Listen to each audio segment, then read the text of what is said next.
I always thought romance was a luxury priced out of a single mother's budget. Between overdue utility bills and sticky juice boxes, love isn't just blind, it's practically an inconvenience. But then a billionaire spilled coffee on my only good blouse, and the cost of everything suddenly changed. The fluorescent lights of the 42nd floor had a specific low-grade hum that I was convinced caused my chronic migraines. Or maybe it was the fact that I'd slept 4 hours, fueled by lukewarm tap water and the half-eaten crust of my son's toast. I was 32, but my lower back felt like it belonged to a retired dock worker. My name is Maggie. I coordinate corporate events for Wyatt Enterprises, which is a sterile way of saying I babysit executives whose egos require their own zip codes. Today was the quarterly shareholder summit. I had 72 catered lunches to track, a broken projector in conference room B, and a right heel that was dangerously close to snapping off my clearance rack pumps. I rounded the corner of the glass-paneled hallway, balancing a stack of leather-bound portfolios that weighed more than my 6-year-old Ben. I didn't see the man stepping out of the executive elevator. We collided. It wasn't a slow-motion romantic comedy bump. It was a brutal physical crash of momentum. The portfolios exploded out of my arms, slapping against the marble floor like gunshots. But worse than that was the immediate scalding heat spreading across my collarbone. A large iced Americano, heavy on the ice, light on the mercy, splashed directly onto my white silk blouse. "Damn it," a deep voice muttered. I gasped, the cold shock of the ice instantly overpowered by the hot panic seizing my chest. This was my only good shirt. It was dry clean only. I couldn't afford dry cleaning this week. I needed that $20 for Ben's school field trip. The sheer, pathetic math of my life flashed before my eyes, bringing a hot, humiliating sting of tears to the corners of my vision. I blinked them back furiously. "I am so sorry," I stammered, dropping to my knees. Not to tend to my ruined shirt, but to frantically gather the spilled portfolios. "I wasn't looking. I'll have these reprinted. I'll—" "Stop!" A large hand wrapped around my wrist. It was warm. The grip was firm, but entirely lacking in aggression. I froze, my eyes tracing up the arm, past the immaculate cuff of a navy suit that cost more than my car, up to a face I had only seen in Forbes, and intimidating internal memos. Caleb Wyatt, the newly appointed CEO. The man who had inherited the company 2 months ago and had been ruthlessly gutting the bloated middle management ever since. He was tall, heavily built, with sharp angular features and dark hair that looked like he'd run his hands through it in frustration. He didn't look like a billionaire playboy. He looked like a man who hadn't slept since Tuesday. He knelt down right there on the pristine marble floor, completely ignoring the puddle of brown liquid inching toward his polished Italian leather shoes. "You're bleeding," he said, his voice entirely devoid of the corporate bark I expected. I looked down. In the scramble, the sharp plastic edge of a binder had sliced across the knuckle of my index finger. I hadn't even felt it. "It's fine. Mr. Wyatt, I apologize. I'll get maintenance up here immediately." "Breathe," he interrupted gently. He let go of my wrist, reached into his breast pocket, and produced a remarkably clean linen handkerchief. He pressed it against my bleeding hand. "Hold that. I spilled my coffee on you. The apology is mine." I stared at him. "You're the CEO, which makes me a clumsy idiot with an expensive title," he replied dryly. He started picking up the portfolios. Caleb Wyatt gathering scattered papers off the floor. The universe had clearly glitched. "What's your name?"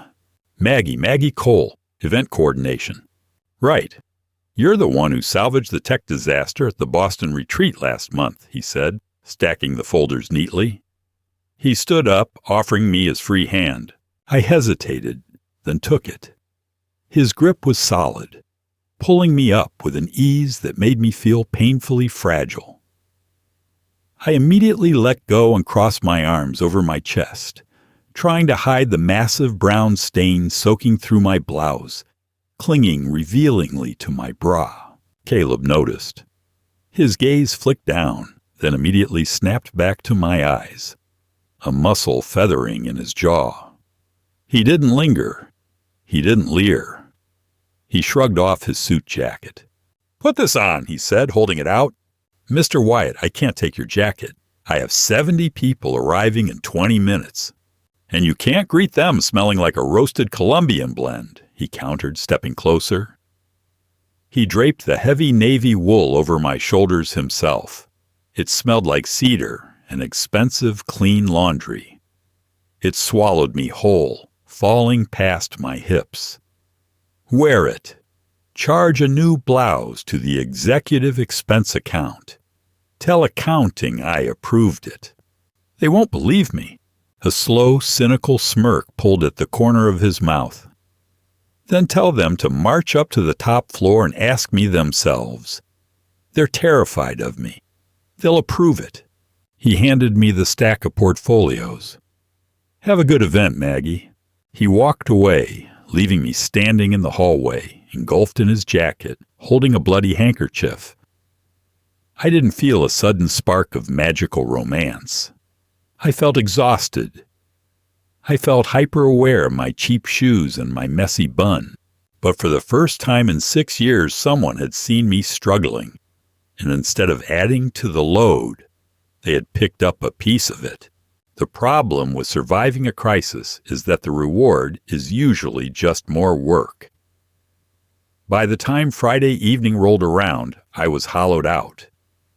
The shareholder summit had been a massive success, which naturally meant my boss volunteered me to compile the 90-page analytical report for the board. By Monday. That would have been fine, except the teenage girl who usually watched Ben on Friday nights texted me at 4 p.m. with a photo of a positive strep test. Single motherhood is a high-wire act performed without a net. When the wind blows, you just have to pray you don't fall. At 6:30 p.m., the corporate offices of Wyatt Enterprises were a ghost town. The lights were dimmed to half capacity, casting long, lonely shadows across the open-plan desks. I sat in a secluded corner booth of the break room, a spreadsheet glowing harshly on my laptop screen. Underneath the table, sitting on a pile of decorative throw pillows he'd dragged over from the lounge area, was Ben. He was 6 years old, missing one of his front teeth, and currently wearing a faded Batman t-shirt covered in dried macaroni and cheese residue. He was supposed to be coloring. Instead, he was kicking my shin rhythmically with his sneaker. "Mom, I'm bored." "I know, buddy, 10 more minutes. I just have to format these columns." I didn't look down, my fingers flying across the keys. "You said 10 minutes ago. It's mathematically impossible for it to still be 10 minutes. I appreciate your grasp of linear time, Ben, but corporate finance operates in a different dimension. Eat your fruit snacks." "They're the healthy kind," he muttered, sounding deeply betrayed. "They taste like sadness." I let out a harsh, involuntary laugh, finally looking down at him. "Eat your sadness, kid. We'll get pizza on the way home." "Pepperoni?" "Extra pepperoni." I turned back to the screen, rubbing the bridge of my nose. The numbers were swimming. I just needed to finalize the pivot tables. "Excuse me." I jumped, my knee violently cracking against the underside of the table. I spun around. Standing in the doorway of the break room, holding a half-empty glass of water, was Caleb Wyatt. He had ditched the tie.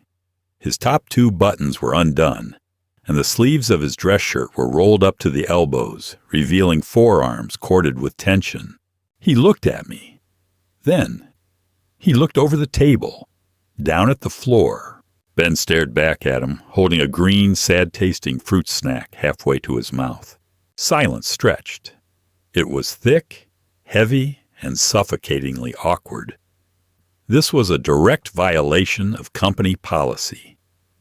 Unauthorized minors were strictly forbidden on the executive floors due to the sensitive nature of the documents we handled. My heart hammered against my ribs like a trapped bird.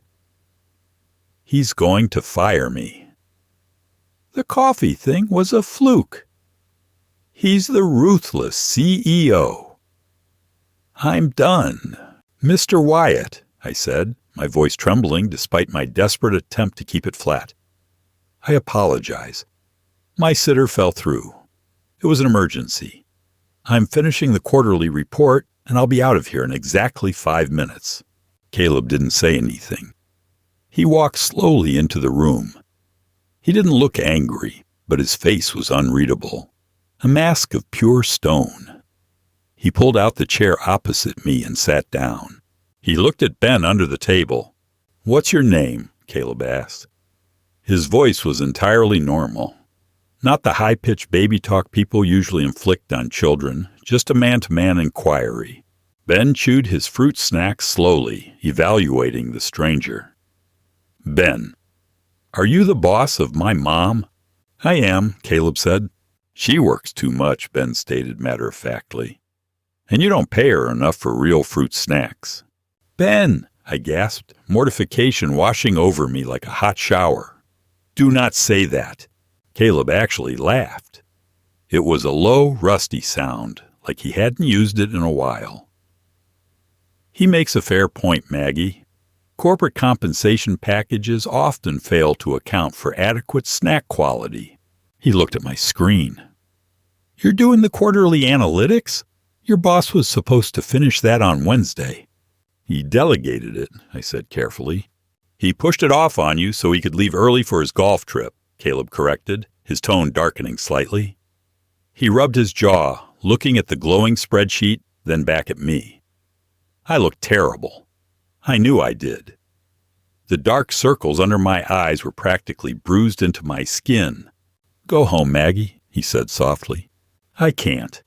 If this isn't on his desk by Monday morning—" "I am the CEO," Caleb interrupted, his eyes locking onto mine.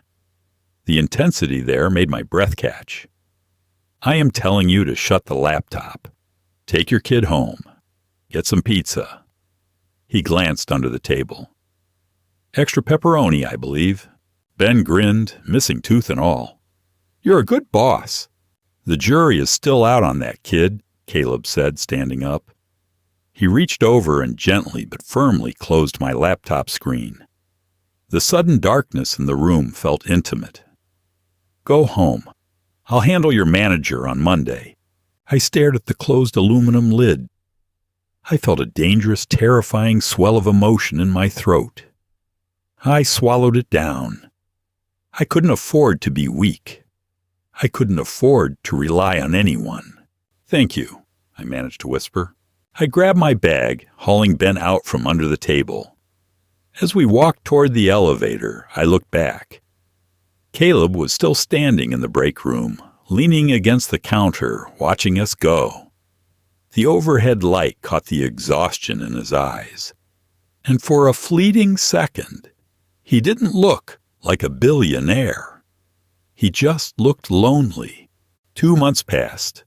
2 months of subtle shifts and quiet observations. Caleb had indeed handled my manager.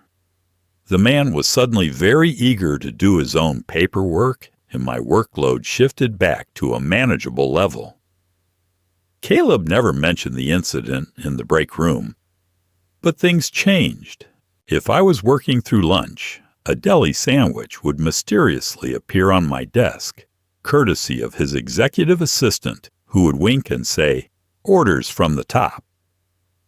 When I passed him in the halls, his eyes would catch mine.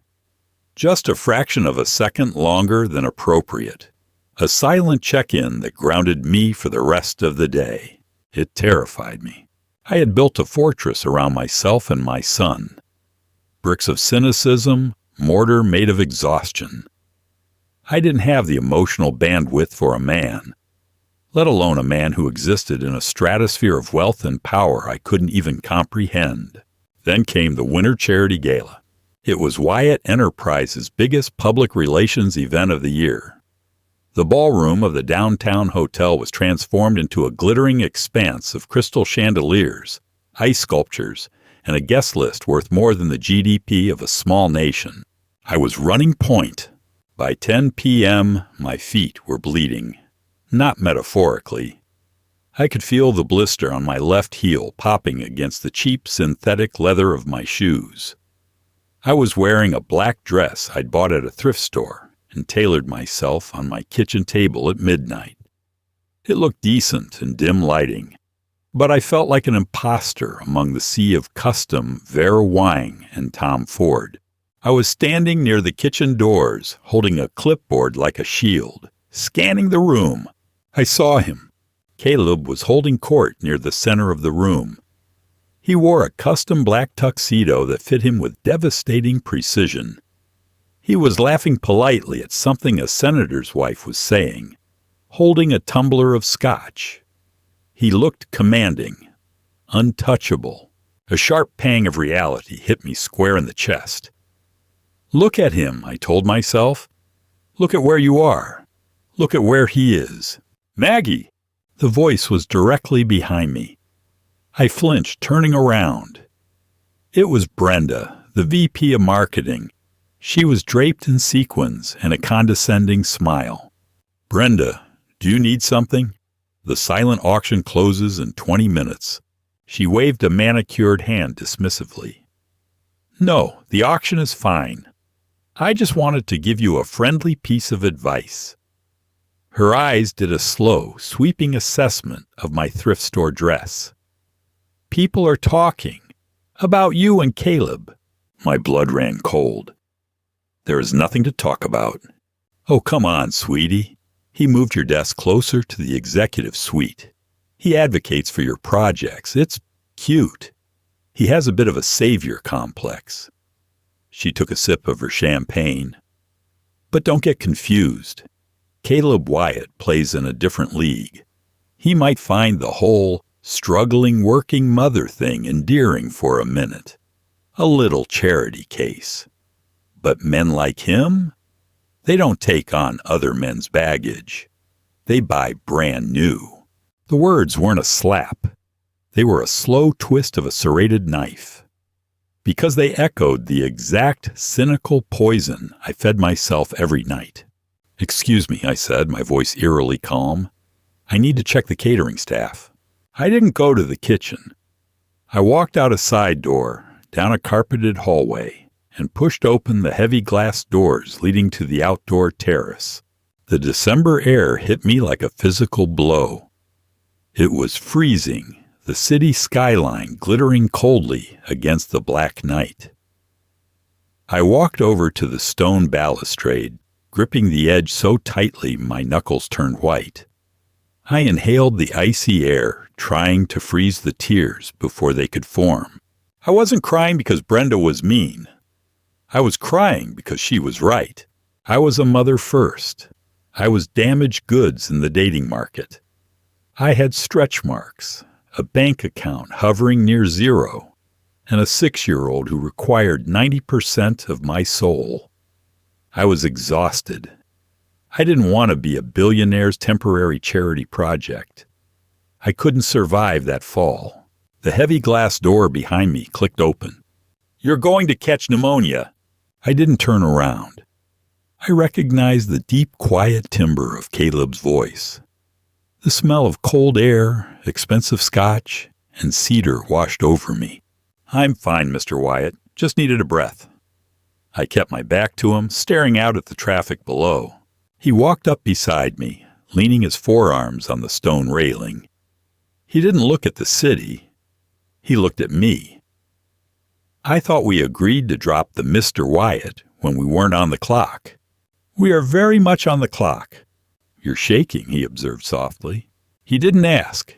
He simply shrugged off his tuxedo jacket, just like he had done on the day we met, and draped it over my bare shoulders. The residual heat from his body seeped into my skin, heavy and impossibly comforting.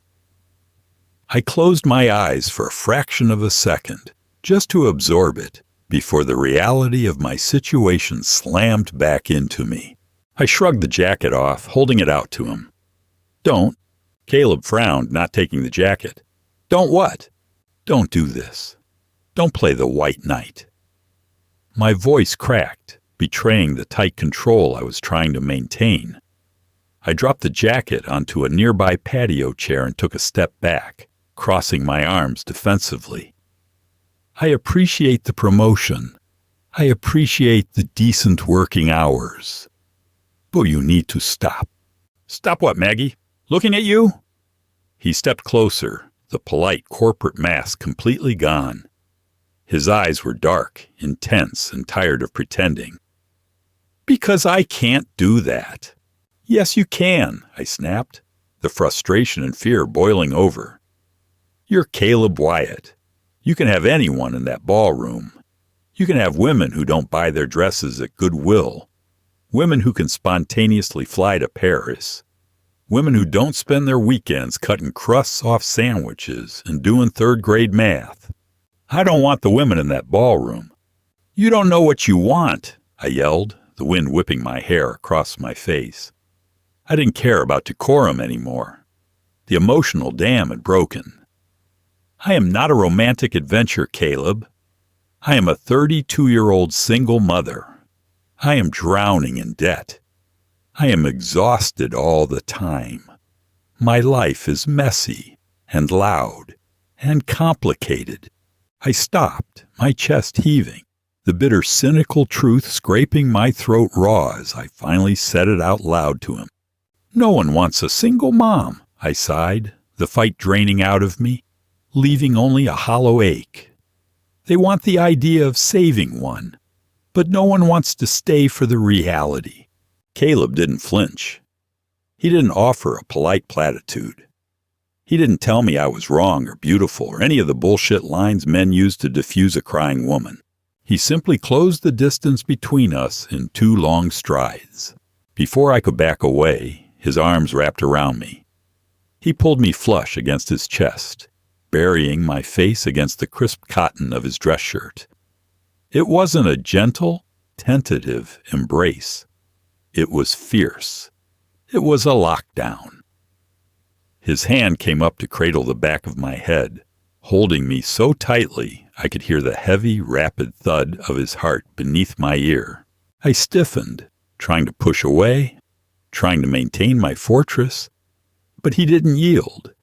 He just held tighter, absorbing my panic, grounding me with his sheer physical presence.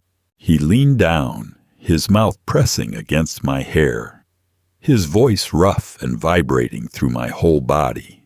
"Then I get you all to myself. The problem with fairy tale moments is that they usually happen in the dark." By Monday morning, under the harsh humming fluorescent lights of the corporate world, midnight confessions tend to evaporate like cheap perfume. I walked into the office expecting the other shoe to drop. I was 32. I knew how the game worked. A billionaire has a moment of emotional vulnerability on a freezing balcony. He holds a crying single mother. He feels like a hero. Then the weekend ends. His sanity returns, and he realizes he accidentally touched the help. I spent my entire subway commute bracing for an HR email, quietly reassigning me to a windowless basement office. It didn't come. Instead, at 10 a.m., a high-priority calendar invite popped up on my monitor. Executive postmortem. Winter gala. 42nd floor boardroom. Required attendees. The entire C-suite. Brenda from marketing. And me. My stomach plummeted. This was it. The public execution. Brenda had likely spent the entire weekend whispering in Caleb's ear, framing my breakdown on the terrace as a liability.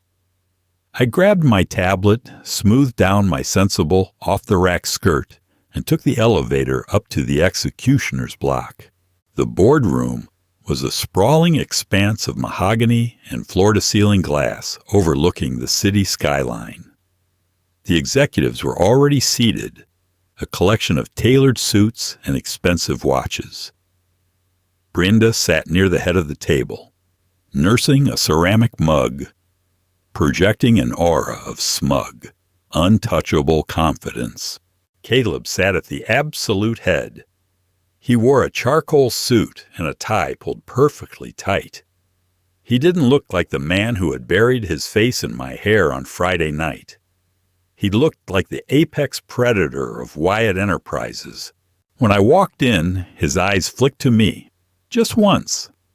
A microscopic shift in his jaw was the only indication he recognized my existence, before he gestured to the only empty chair.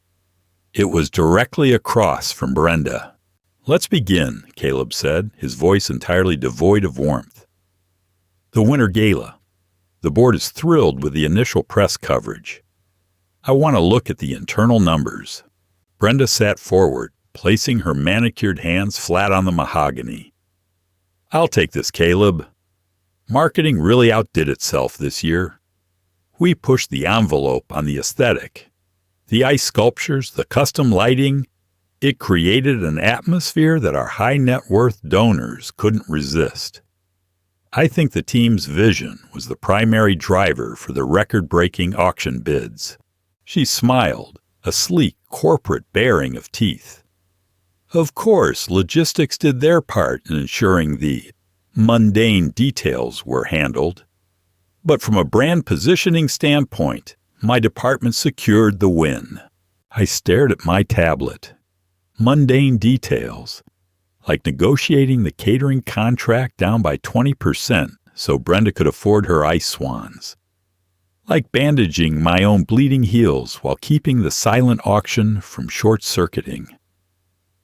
I bit the inside of my cheek hard enough to taste copper.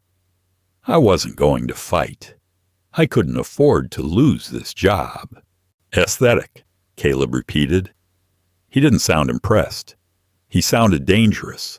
He tapped a key on his laptop, and the massive screen behind him hummed to life, projecting a densely packed spreadsheet. I recognized the formatting immediately. It was the quarterly analytical report I had built while Ben ate sad fruit snacks under the break room table. "Let's talk about the vision, Brenda," Caleb said softly. He leaned back in his leather chair, steepling his fingers.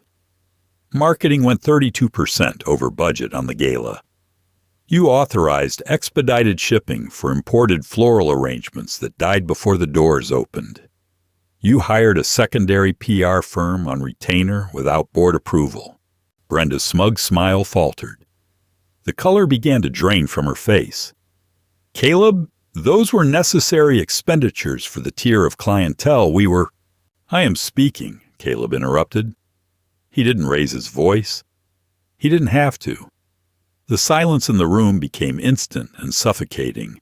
He tapped another key. A new column highlighted in green. The only reason this gala remained profitable was due to the event coordination department.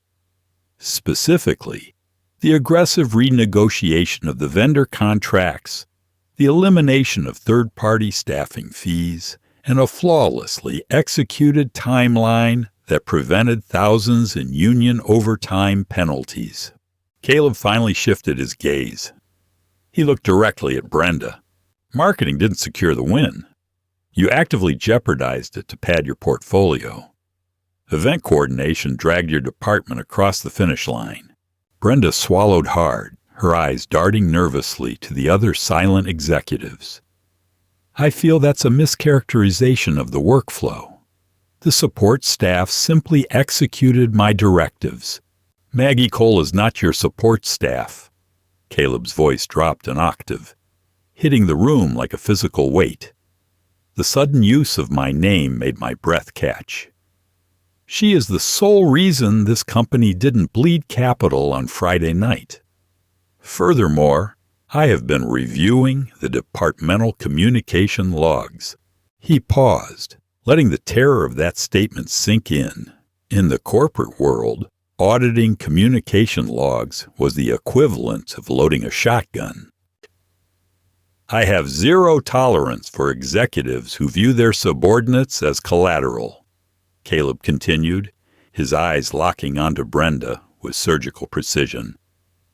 I will not employ leadership that attempts to intimidate, marginalize, or belittle the actual backbone of this infrastructure. If you ever speak down to a member of the coordination team again, either in this boardroom or at a company event, your tenure at Wyatt Enterprises will end before you can clear your desk. Are we entirely clear? The power dynamic in the room didn't just shift, it shattered. Brenda, the untouchable queen of the 42nd floor, shrank back into her expensive chair, utterly dismantled. Yes, Caleb, she whispered, her voice trembling. Perfectly clear. Good. Caleb closed his laptop with a sharp snap. Meeting adjourned. Maggie, stay behind. I need to review the Q1 vendor projections with you. The executive scrambled out of the boardroom as if the floor were on fire. Brenda practically sprinted to the door, not daring to look in my direction. Within 30 seconds, the massive room was empty, save for the two of us. I sat frozen in my chair, my heart hammering a frantic rhythm against my ribs. I looked across the long mahogany table. Caleb was already taking his suit jacket off, draping it over the back of his chair. He loosened his tie, the apex predator mask slipping away, replaced by the exhausted, grounded man I was dangerously close to falling for. You didn't have to do that, I said, my voice barely above a whisper. She's going to hate me now. She already hated you, Maggie. The difference is now she fears you, Caleb said, walking slowly around the table toward me. And I didn't do it for you. I did it because it was the truth. You saved the company money. She wasted it. I simply corrected the narrative. He stopped next to my chair, leaning his hip against the table. He looked down at me, his dark eyes tracing the tired lines of my face. But if you're asking if I enjoyed watching her squirm after what she said to you on Friday, a slow, dark smirk pulled at the corner of his mouth. Immensely. He reached out, his knuckles lightly brushing against my cheek. The contrast of his ruthless corporate takedown and the infinite gentleness of his touch short-circuited my brain. I told you on the balcony, he murmured. I want you, all of you. And that includes making sure you get the respect you deserve in this building. I'm not playing games, Maggie. It was raining on Friday. The kind of cold, relentless city rain that seeps into your bones and makes the subway smell like wet dog and despair. I dragged myself up the 4 flights of stairs to my apartment, balancing a canvas bag of groceries and a deeply cranky 6-year-old who had decided his rain boots were too squeaky and had subsequently walked 3 blocks in his socks. My apartment was not a place you brought a billionaire. It was a shoebox in a building that constantly smelled faintly of boiled cabbage and industrial bleach. The linoleum in the kitchen was peeling at the corners. The sofa was a hand-me-down covered in a tactical throw blanket to hide the stains from a juice box incident in 2024. It was small, it was cramped, and it was entirely mine. I unlocked the deadbolt, shoving the door open with my hip. All right, boots off, wet socks in the hamper, and do not touch the walls with your hands, I barked, dropping the groceries onto the tiny laminate counter. I'm starving, Ben announced, tossing his wet socks onto the general vicinity of the hamper. Can we have pizza? We had pizza last week. I bought chicken. We are eating protein. Chicken is boring. Pizza is joy. Before I could argue the nutritional value of joy, a sharp knock echoed on the apartment door. I froze. I didn't get visitors. Ever. The building superintendent usually just slipped passive-aggressive notes under the door regarding the trash sorting rules. I wiped my damp hands on my jeans, looked through the peephole, and felt my heart stop dead in my chest. I opened the door. Caleb Wyatt was standing in the dimly lit, cabbage-scented hallway. He wasn't wearing a suit. He was wearing faded denim jeans, a plain black t-shirt that stretched tight across his chest, and a dark leather jacket glistening with rain. His hair was damp, pushed back carelessly from his forehead. He looked entirely out of place, too large and too expensive for the cramped corridor. In his hands, he held two massive, grease-stained cardboard boxes.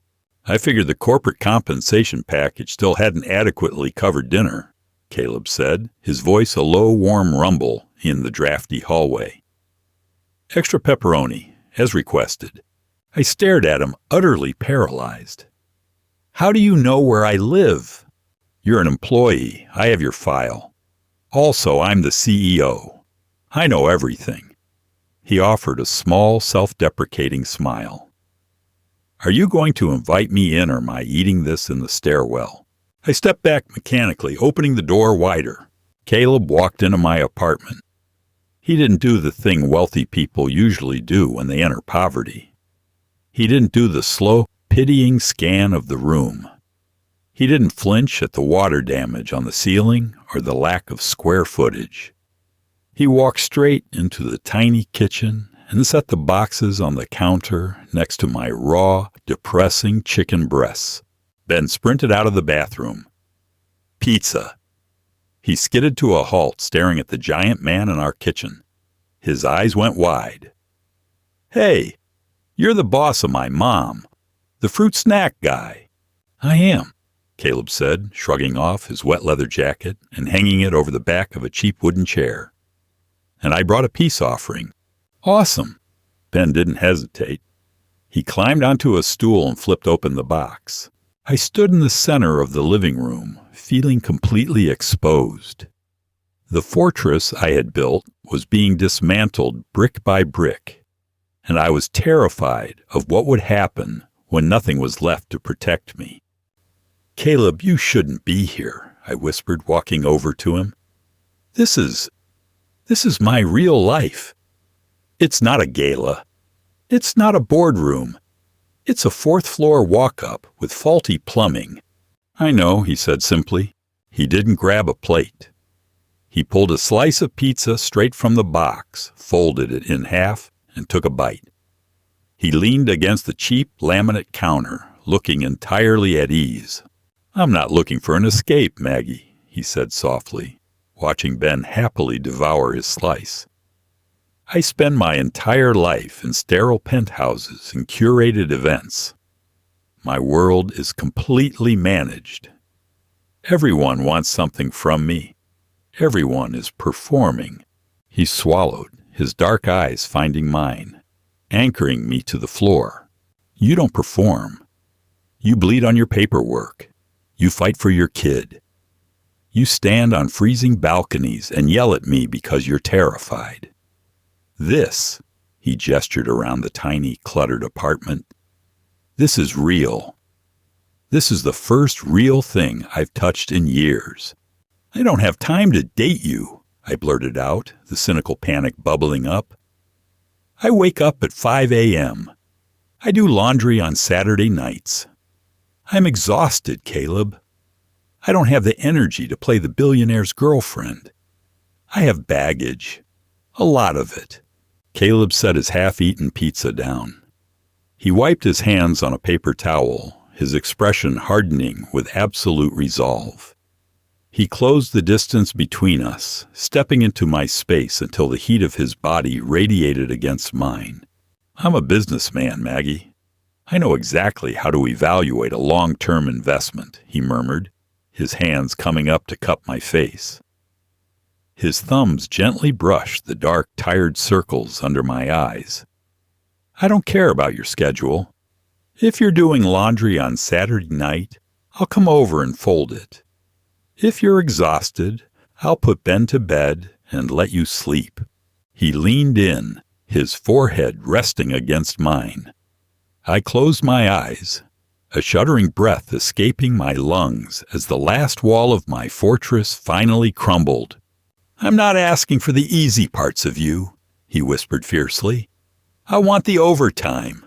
I want the rainy Fridays. I want the baggage. Give it to me, Maggie. Let me carry it." I opened my eyes. I looked at the man who could buy the world, standing in my cheap kitchen, asking for permission to hold my heavy, complicated life. I didn't give him an answer with words. I couldn't. I reached up, my hands tangling in his damp hair, and pulled his mouth down to mine. It wasn't a delicate, cinematic kiss. It was desperate. It was a collision of relief and exhaustion. A raw, undeniable confirmation that I didn't have to carry the weight alone anymore. Caleb's arms wrapped around my waist, lifting me slightly off the peeling linoleum, holding me tight against his chest. He tasted like rain and pepperoni pizza, and for the first time in 6 years, I felt entirely safe. He broke the kiss, resting his forehead against mine, both of us breathing heavily. "Okay," I whispered, tears finally slipping down my cheeks. Not tears of panic, but of surrender. "Okay." Caleb smiled, a genuine, blinding expression that transformed his harsh features. He kissed the tears off my cheek, holding me impossibly closer. "Good," he murmured against my skin, because I wasn't leaving anyway. What a journey! From a spilled coffee to a shared slice of pizza, Maggie finally let her walls down, proving that true love isn't about perfect timing or deep pockets. It's about finding someone willing to carry the heavy days with you. If Caleb and Maggie's gritty, deeply human romance captured your heart, smash that like button and share this story. Don't forget to subscribe to the channel for more high-stakes, emotional dramas every week. See you in the next one.